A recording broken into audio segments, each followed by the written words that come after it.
Psalms 118, 24, it says that this is the day that the Lord has made. Let us rejoice and be glad in it. So today, personally, this is a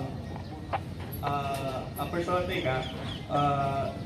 This is my 365th day in serving the municipality, peaceful and lovely municipality of Ilocos, as your acting municipal treasurer.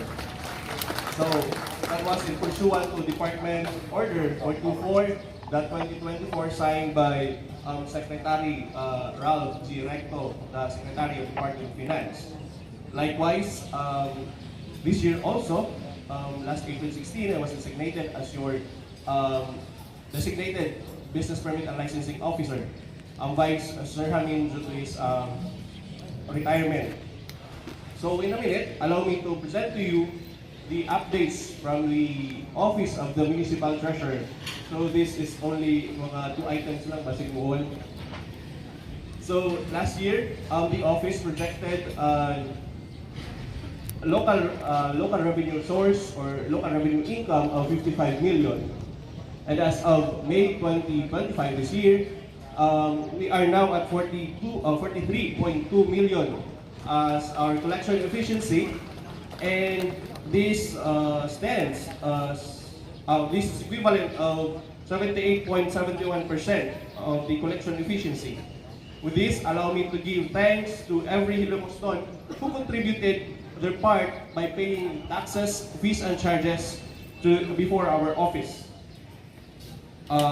Next is my second and last update for today will be the findings from the Commission on Audit on their conduct of the cash examination.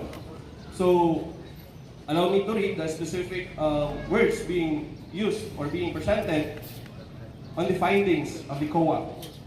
So, the cash and accounts of the accountable officers were intact and in order. There was no shortage or overage discovered during the conduct of said examination. So, meaning that every penny that comes in our office is being accounted and being deposited at to sa panudlanan sa lungsod. No more, no less.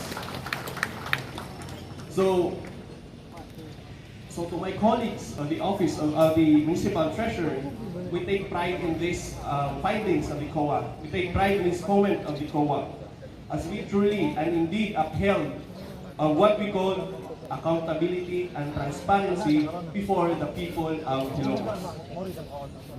So, during the audit, I would like to personally thank the following person kay Bilalim ang mag-update sa kanang libro sa lungsod. So, to the office of the, this is made possible to the office of the Municipal Accounting through Ma'am Cecil, Ma'am Idel, and Ma'am Elda. Thank you very much. With your help, I was able to update, of course, the 13 books being maintained by the office. So thus, this is a testament that itself, that we can ponder, that when we work hand in hand, we can serve the people of Ilocos with transparency, efficiency, and integrity. Thank you, and angat ka, Ilocos.